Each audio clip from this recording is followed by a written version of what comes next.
You found it. Your home for the best content on your favorite team, the Fighting Tigers of LSU. Do us a favor. Subscribe to the channel. Leave your comments below.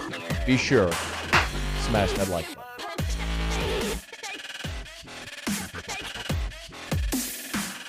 Okay, so when does Lincoln Riley get introduced as LSU's head coach?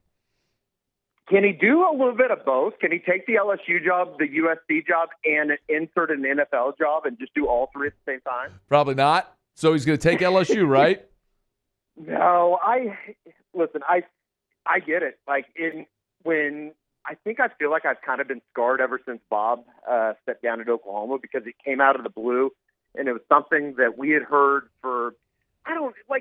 You had heard murmurs throughout the summer, and then once you got into the middle parts of the summer, it was like, well, okay, this isn't going to happen. He's going to come back to the 2016 season, and nobody's going to ever think about this again. And then it actually does happen. And so nowadays, it's like every rumor you have to kind of look at, you have to kind of examine and see where everybody stands at. And, with the Lincoln stuff, obviously, his name's going to be connected to a lot of jobs, and rightfully so. But I really do feel like if you look at kind of what they've built down in Norman, the situation that they have at quarterback, his relationship with Caleb Williams, I just don't think that it's a situation that he would step away from. And I get it. Like, if they're going to offer buku amounts of money, I do think that OU would offer, as much as they possibly could. And it's a rather comfortable situation. And now if LSU would have come a couple years ago, I think he definitely, and not to say that he hasn't listened, I definitely think that would be something that would be intriguing to him, and especially with the allure of the SEC.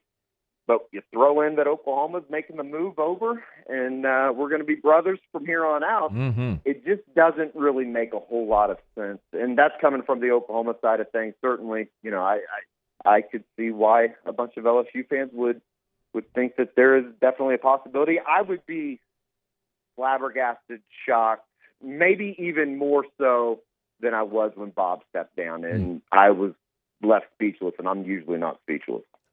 How much does Lincoln Riley make right now? Just south of like 8.2, I think, right. When all things considered. And what's the buyout? Do you know? I've heard conflicting things. I think it's whatever that USA Today report was. I don't know off the top of my head, but I want to say it was around 23. See, that's what, if you Google Lincoln Riley buyout, that's what pops up. But actually, I had someone dig deeper into his contract, and it's more like 7 or something like that. I need to get a clarification of that, but it's way lower than that 23 number. Or at least that's what I was told. So that makes it a little more appealing, a little more at least intriguing, right, Eddie? Because sure. A $23 million buyout, especially when LSU's paying $26 to get rid of this whole staff, and then you have to pay. You're going to pay $50 million of buyouts only to then have the honor to pay coach $12 million a year. So that's a huge part of it. What is Lincoln Riley's ambition? Do we know?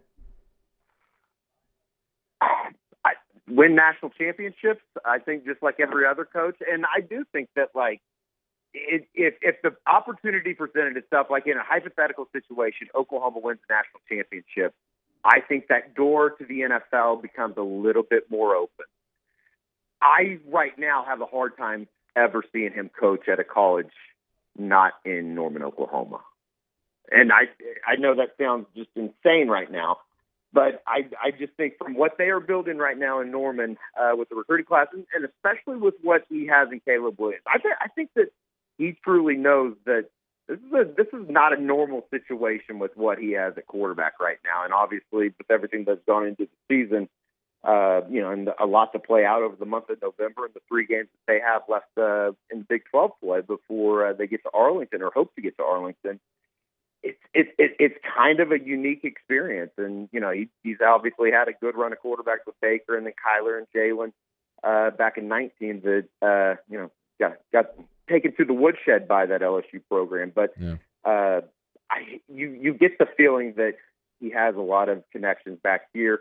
I'm certainly not going to sit here and say that a home would keep him in Norman, Oklahoma, but they are building from reports, a rather large sized home in the Norman area. So it will, I think that his aspirations are probably to coach in Norman, and he says all the right things, but the rumors are always going to be out there. We just got off of a Zoom call with him, and on Tuesday when all the rumors swirl as he misses the luncheon or has to reschedule for today, I thought it was pretty funny what a lot of people thought was a plane from Norman to Baton Rouge, and it ended up being an OU booster. It just, the whole thing.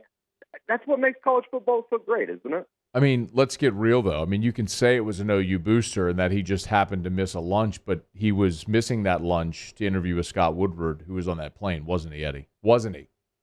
I think the OU Health and Science Center is pretty good, and I'm always suspicious of the government. I wouldn't be surprised if it was a deep fake, but I would need to do a lot more reporting than I'm prepared to present now, maybe for a later time. So we'll refer to, though, the plane that went from Norman to Baton Rouge was Chris Sadler's plane. He's a Baton Rouge businessman. He owned a bunch of Cracker Barrel convenience stores. I think he sold them off recently, maybe as a an investment firm. But that's his. What do I understand? His daughter goes to OU, or he has a home there, or something like that. Yeah, I think he has 2 daughters. One graduated, and I think one's in school right now. I mean, is that not like the peak of society, or not society, but like that's what I want to do when I retire. When I get rich and hit the lotto someday, I want to just be able to fly from campus to campus and screw with people that are on flight traffic. That would be so good. And you could like change the logo on the tail of the plane, like you get like those decal or bumper stickers or whatever. And I mean, I would be flying from Jacksonville to Los Angeles almost daily. I love and for those that didn't see it, Chris Sadler tweeted a picture of his Shih Tzu in a seat on the plane. I was like, the Shih Tzu apparently is named Sassy. He tweeted, "Sassy is guilty as well." So good. So beautiful. I want to hang out with him. Hey, is Oklahoma going to make the playoff this year? Better win out, and it's insane from just an Oklahoma football perspective. They're 9-0 for the first time since 2004. They're on the nation's longest winning streak. And if you went door to door in Oklahoma City or Norman, I think there's a lot of Oklahoma fans that would give you or make you think that there's an idea that this Oklahoma team is 2-7. They're going to play the 3 strongest opponents of the year to finish the season. Obviously, starting down in Waco this week, where they have had some just incredible games, specifically in the last time that they were down there with that Jalen Hurts team coming back from a 28-3 deficit. So I don't know. I mean, this team's 9-0, and I have no idea what this team is, specifically on the defensive side of the football, where they do go to Waco this weekend, probably healthy for the first time, I think you could say, all year, just with the guys that they thought they were going to start the season with. It's been incredibly awkward. It's been incredibly weird, and I say awkward because of the whole Spencer Rattler, Caleb Williams situation. So it's going to be interesting. I mean, if they can get through these 3 games, and then they'll probably have to play Oklahoma State again in the Big 12 championship, they certainly will be in the playoff if they were to win the next 4 games. But, I mean, Matt, I'd be sitting here lying and told you if I said that I thought that they were going to, have no problem getting back to the playoffs. The next 3 games specifically for them offensively, and Caleb Williams as a freshman, they're going to be facing a really good Dave Aranda defense. I'm sure that you guys are more than familiar with him. And sure. Then, statistically, 2 of the top 5 defenses in the country in Iowa State and Oklahoma State, and probably have to beat that Oklahoma State defense twice in order to get to the playoffs. So it's, they haven't lost a game under Lincoln Riley in the month of November, and it is certainly the next 3 games or 4 games are going to be the most important and probably the toughest 4 games that they played all season. And as this season has gone, it will, I don't know. It's a good thing medical marijuana is legal in Oklahoma, because there's going to be a lot of Oklahoma fans that are pretty stressed out. My producer is probably going to hop a flight with Sadler right back to Norman, knowing that now, right? Right, Muse? No, right, Muse? no. Oh, Muse. It's 4:45. He's probably high as a kite right now, Eddie. You know what I mean? Those Eddies are starting to kick in a little bit. So, hey, listen, whenever... It's edibles. I got 30 more minutes. Whenever Lincoln Riley has his introductory press conference at Baton Rouge, come on down. Dinner's on me. Dinner and drinks on me afterwards, okay? Hell, Matt, I might just come down for the dinner and meal anyway. Anytime. I don't care who the coach is. Maybe it'll be Jimbo Fisher. That'd be special. Might be that. It might be. Either way, come on down. Dinner and drinks on me. We appreciate the time, man. Sounds good. Anytime, guys. Always good to catch up. Hey, thanks so much for watching. Please leave your comments. I love to interact. And be sure to hit the red subscribe button below.